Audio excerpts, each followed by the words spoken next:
Morning everyone from beautiful France. It's actually not, I'm still in Kazakhstan.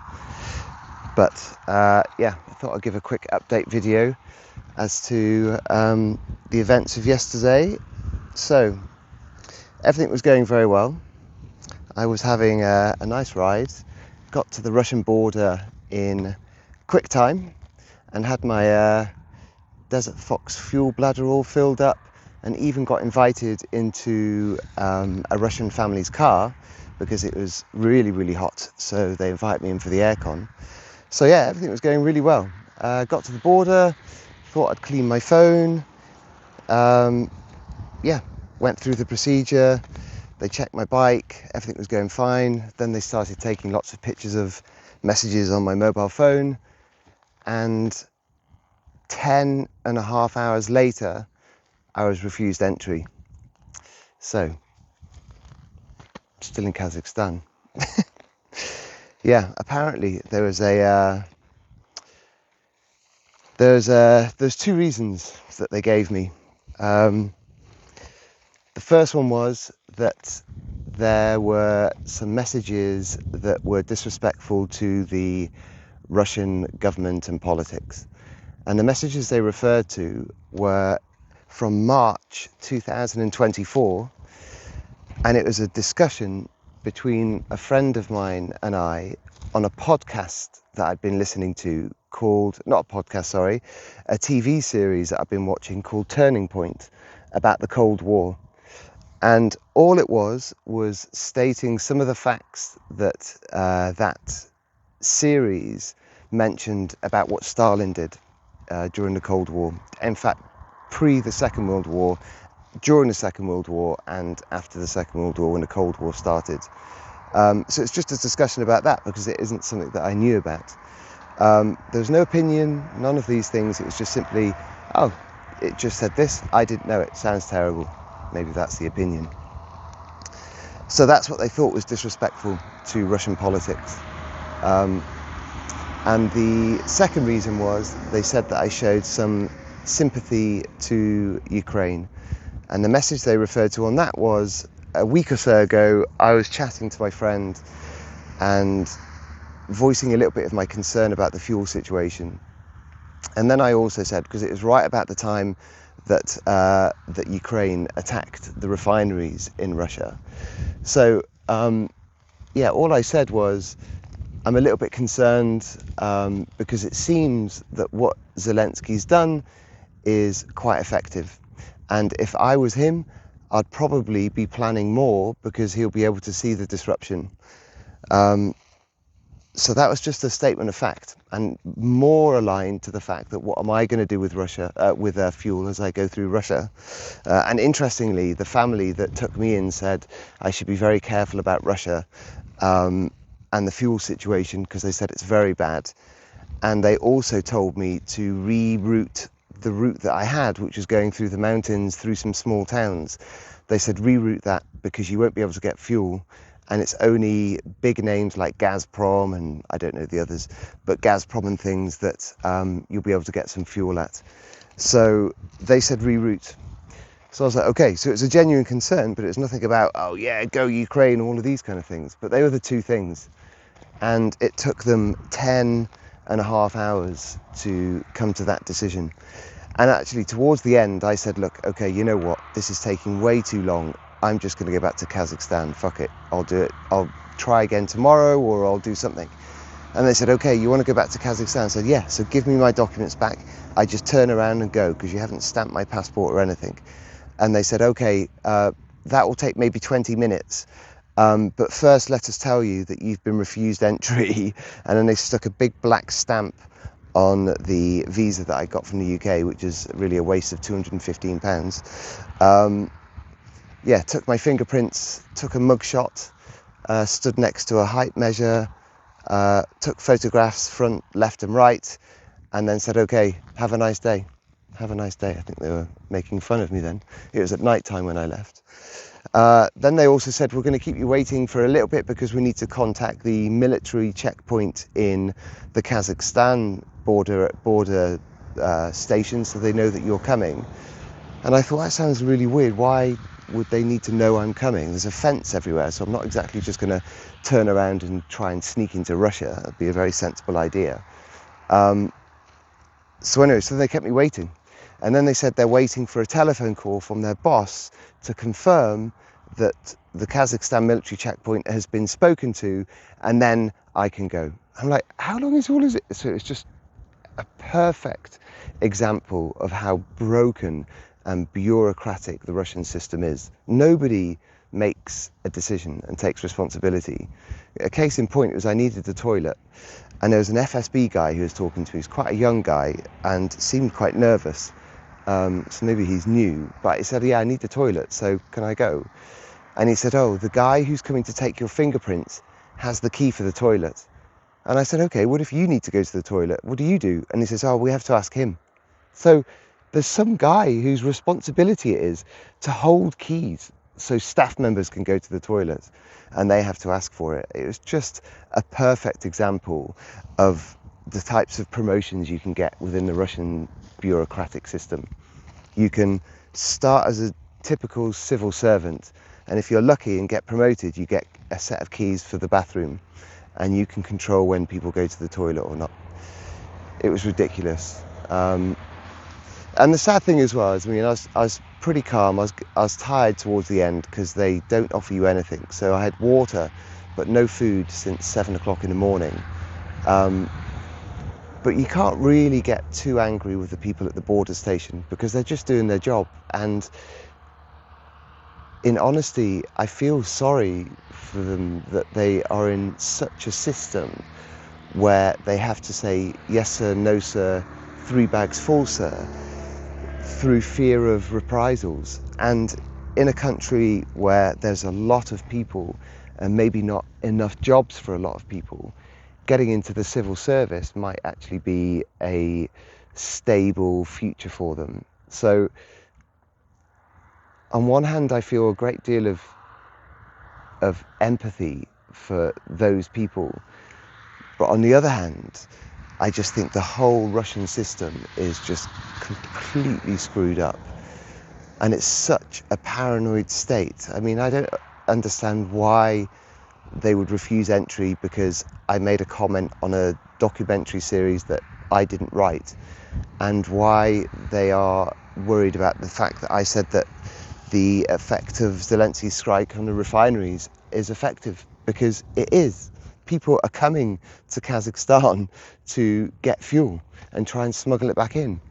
So it has been an effective thing, but it's not like me telling him what to do and me encouraging him and supporting Ukraine or anything. It was just simply a statement of fact. It was effective, that's all. But they're worried about that even. I really don't understand it. I actually think Russia is worse. China's pretty concerned about information, let's say, being spread amongst their people, and that the people have been told otherwise. But I think Russia's worse. I think Russia is just so supremely paranoid that they cut off their nose to spite their face. So they sabotage all of the relationships or potential relationships they have with neighbouring countries and things, simply because they're concerned that the neighbouring country is going to do something nefarious to them. It's a really bizarre system. And the shame of it is that after the border, on the first time I went into Russia, and also the irony of all of this is, by the way, is that the Cold War message conversation between my friend and I was on there from 2024, and it was on there when I first came into Russia from Georgia. Nobody said anything then. So I'm not really sure. I think the guy actually did a search for USSR and I'd done a search for Russia and deleted any of the kind of messages that I thought might be a little bit kind of they might raise a few eyebrows, but actually there weren't any. But you never know. Now I know that anything can raise eyebrows, but I didn't even think about USSR because it doesn't exist anymore. And it's 2024 I had that conversation when I watched the series. So yeah, but it's a very it's a bit of a kick in the balls, to be honest, because now I'm locked. because I can't go through Iran. I can't get back to Georgia because that goes through Russia. I'm not going to ride back over the steppe, it's too hot, especially now it's getting hotter. I can't, China's very expensive to go to. So my only options are trucking it. Thankfully, I found a company in Poland that has offered to provide some shipping from Bishkek in Kyrgyzstan back to Warsaw, or I fly it. And I'm not really sure what to do. I don't even know how much flying it is from here.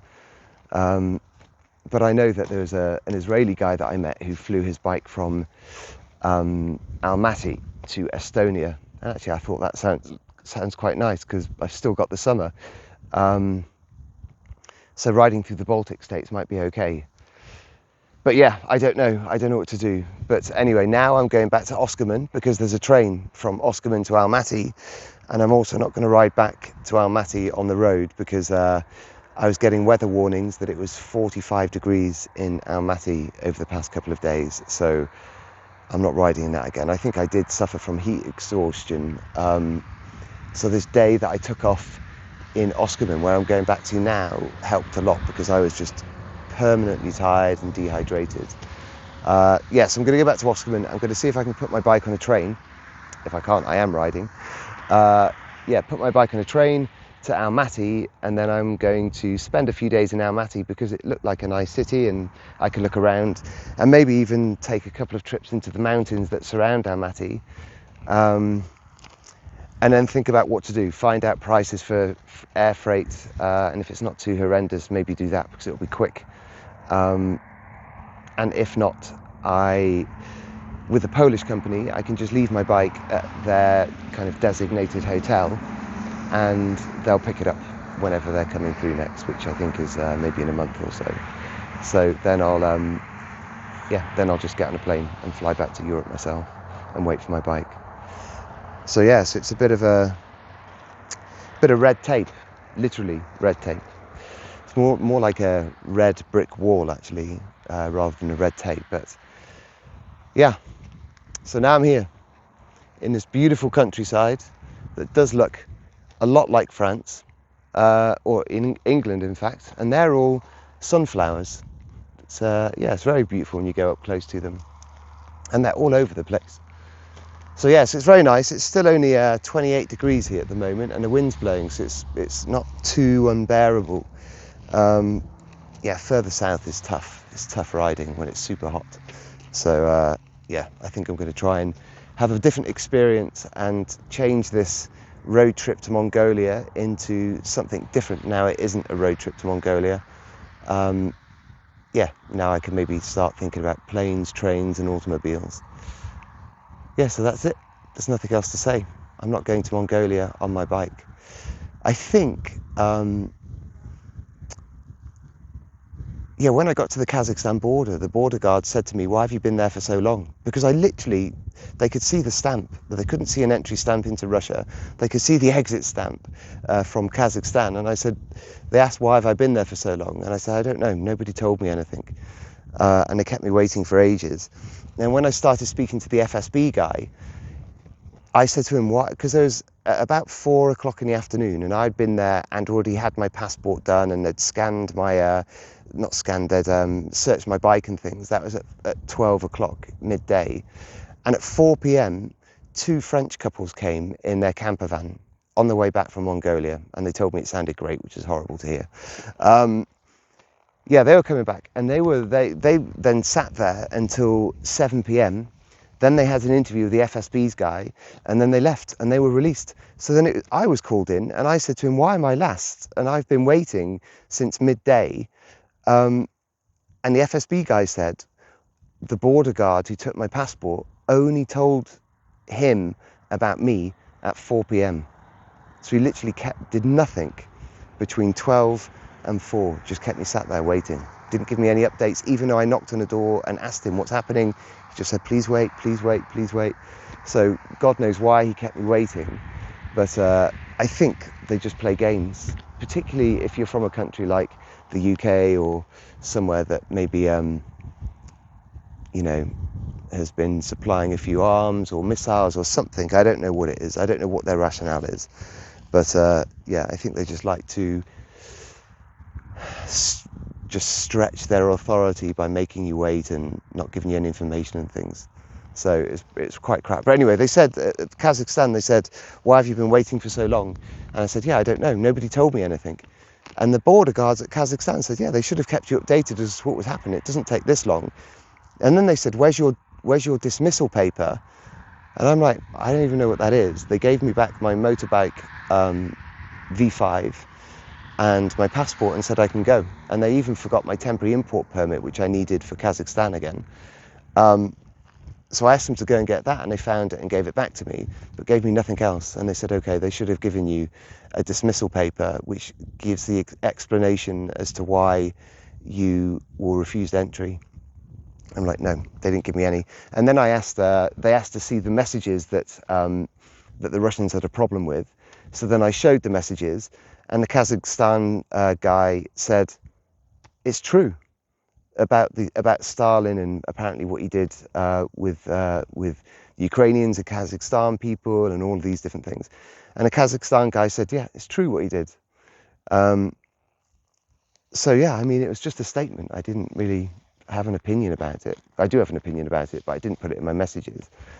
So the Kazakhstan guy couldn't believe that I was refused, and he just said, whatever, welcome to Kazakhstan again. And that was it. So yeah, very, very different experience. And it seems that every former country of the USSR seems to be so relieved and pleased that they are not a member or not attached to the Soviet Union anymore. It's like some kind of massive shadow has been moved away from over their country, and they're allowed to shine and do their own thing and take responsibility for their own future.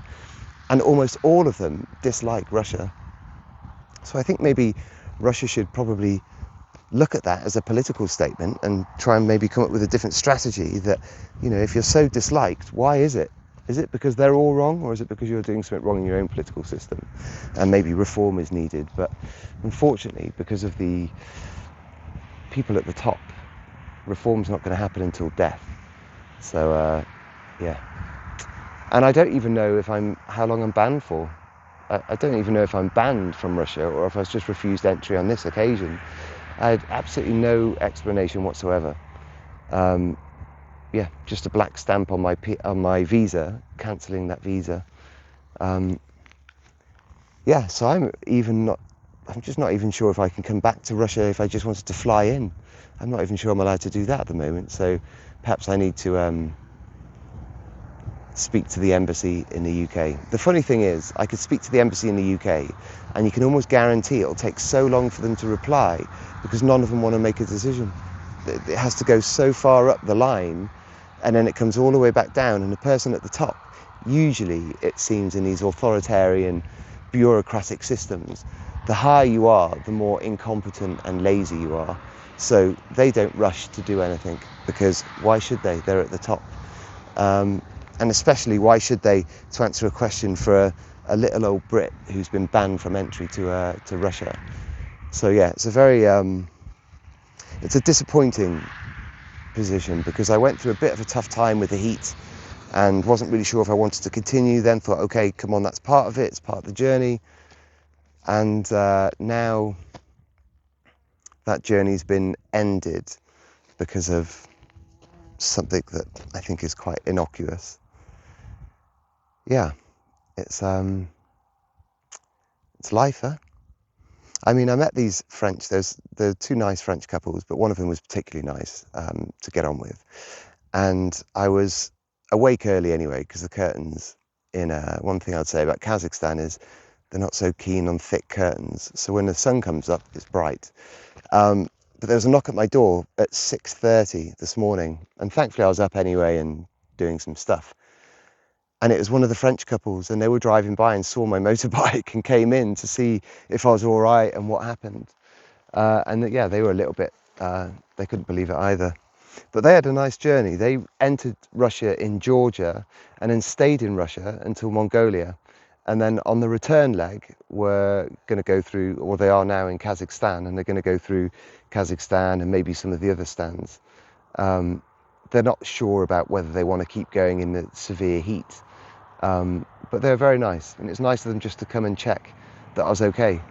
And I woke up still pissed off from the night before, and was walking towards the door thinking, who is knocking my door at 6:30 in the morning? Geez, and I was in my undies. And then I opened it, and yeah, it was them. So it's quite nice to still see some people on the road that are decent. And they also said that many people in Russia, which I completely believe, many people in Russia are super friendly, like really, really friendly and nice. And it's just a shame that they are so afraid of their government, and they just can't speak freely. And the one thing I would say that from my only a very, very brief 3 days that I've been in Russia is that they are really curious about outsiders, about foreigners.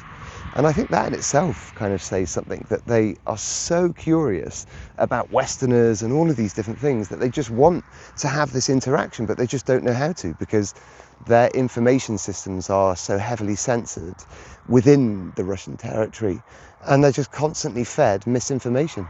I mean, I was told by somebody who frequents between Georgia and Russia, I was told that over the past few years, the state media has gone on a propaganda campaign to say that Europe is a failing state because it's full of bourgeois gays, and there's a homosexuality problem in Europe. That was news to me. I never knew there was a problem. Yeah, but this is the kind of gibberish that the propaganda machine is putting out to its people. And I think if you just keep putting out enough of the same message but presented in slightly different ways, there's a large proportion of society that will just believe that.